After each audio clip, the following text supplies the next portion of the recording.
Coming up on First at 4, an early morning shooting leaves one person dead. What police are saying about the alleged shooter. Plus, mental health failures, why Governor Beshear is questioning a report from the Department of Justice. And temperatures today are in the 90s, even triple digits, and now we have a thunderstorm warning out. Details in a few minutes. Dedicated to Eastern and Southern Kentucky, this is WYMT Mountain News First at 4. Good afternoon, I'm Steve Hensley. First at 4, a community is in shock after a shooting left one person dead in Leslie County. WYMT's Austin Hicks has the latest. At approximately 3 o'clock this morning, deputies with the Leslie County Sheriff's Department responded to a trailer home in a Cutchin community in Leslie County after reports of a shooting at the home. Upon arrival, deputies found one person dead and the possible suspect at the scene. The suspect was then taken to the Leslie County Detention Center, where he is currently being held. At this time, the investigation is still ongoing and a motive has not been determined. In Hazard, Austin Hicks, WYMT Mountain News. Police have not released the identities of the victim or the suspect yet.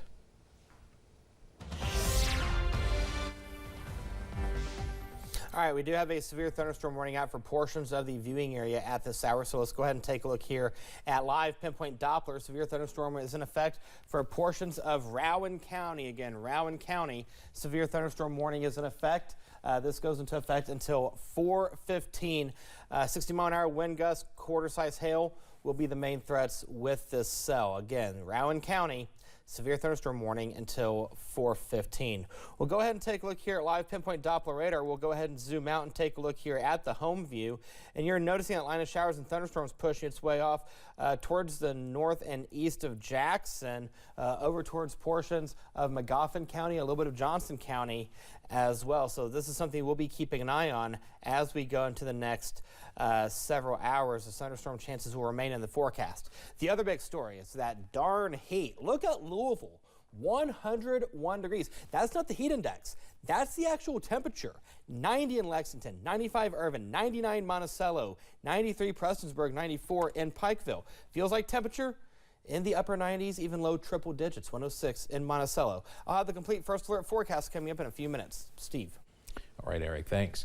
It's been almost a month since WSGS hosted Radio Day for Bluegrass Care Navigators Hospice Care.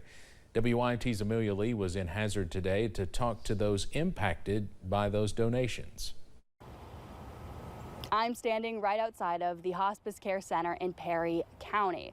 It's where staff tell me that hospice care is always important, not only for the individual, but for the family as well.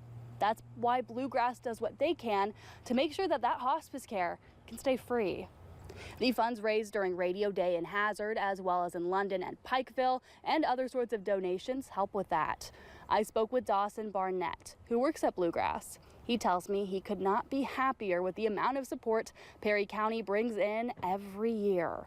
Yeah, it's fantastic, and I think the community really values what we do here and the care that we're able to provide to our patients, and then also their families there at the care center.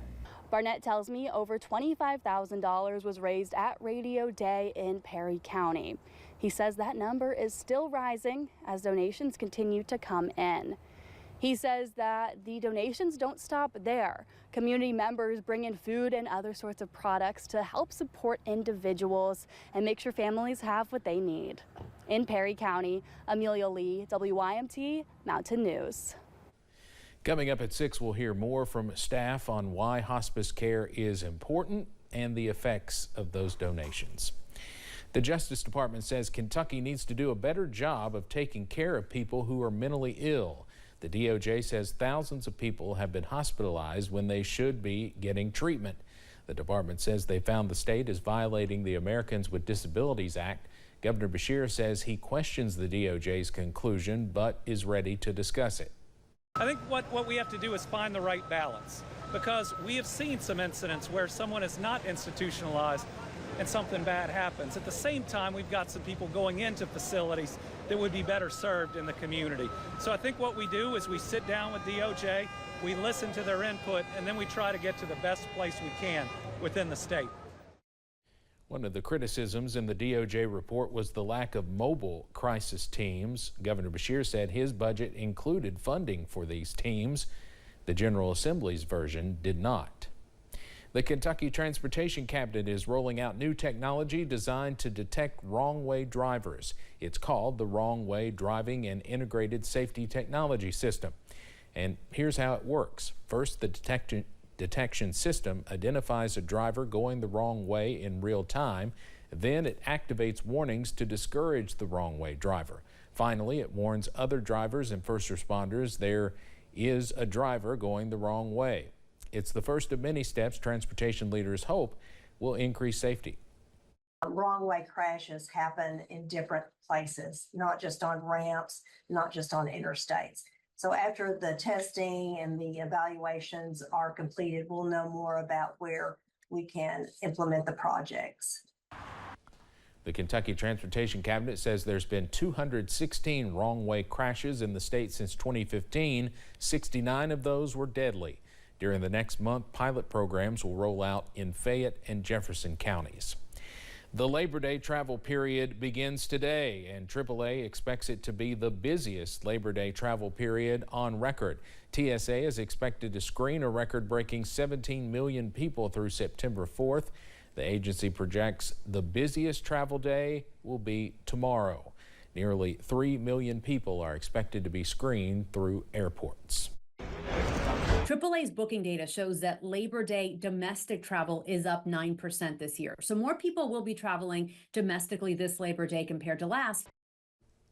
The millions of people traveling by car this holiday weekend can expect to pay less for gas. The national average gas price last year was $3.81 per gallon. Right now, it's hovering around $3.50 a gallon and less than that in many places here in eastern Kentucky.